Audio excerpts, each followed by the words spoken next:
Hi, my name is Jessica. I am a health and wellness coach at Fit After 50. Fit After 50 is a company that provides fitness and kinesiology services to those over the age of 50 to help improve their body function, health, and overall well-being.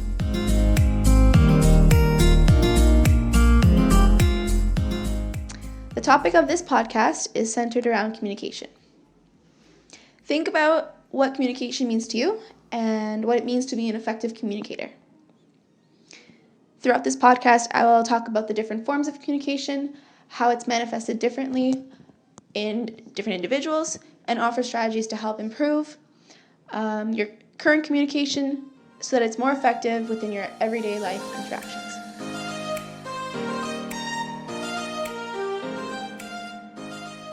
All relationships, whether they're professional or personal, will require effective communication in order to last. Communication can be divided into nonverbal and verbal communication. So more commonly, we know that verbal communication is the verbal dialogue that we go through in all of our encounters, whether it's those that we meet on a one-time basis or those that we've known for years. Nonverbal communication involves us other forms such as reading, writing, observing, listening, and also incorporates the subtle but effective actions that we do, such as our mannerisms, our gestures, and our facial expressions.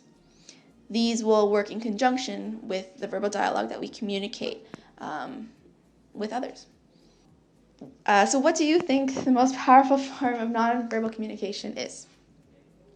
The answer is touch.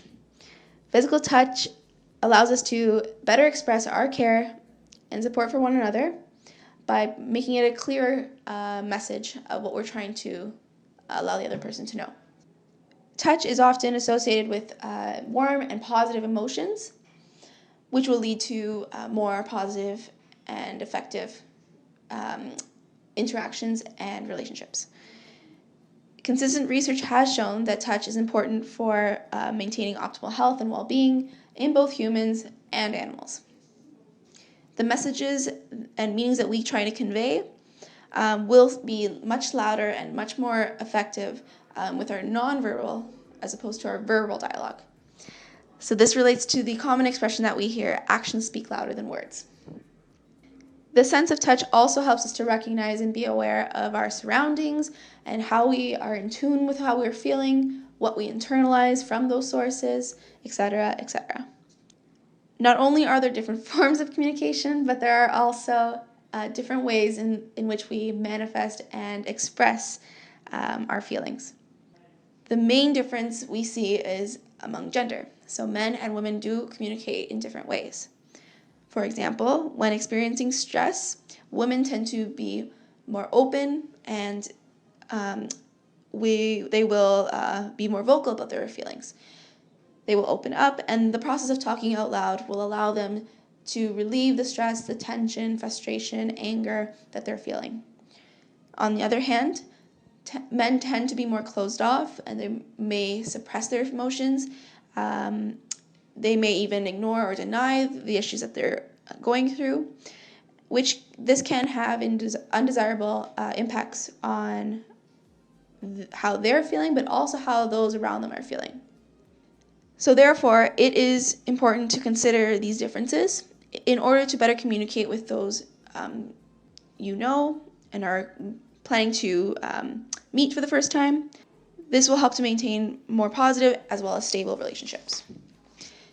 But now the question is, how do we communicate more effectively? What are some techniques that we can incorporate?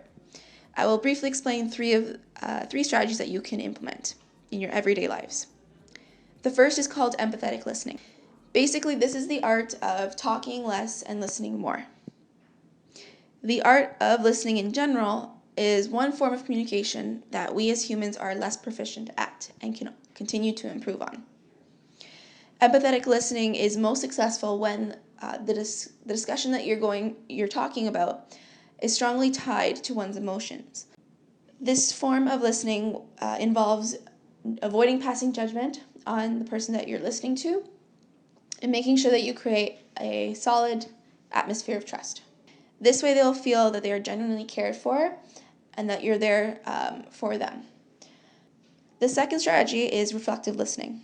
Very similar to empathetic listening, you are showing interest in what the person has to say by asking thoughtful questions, probing more information from them, and rephrasing what they have said in your own words, again, to show that you were truly listening.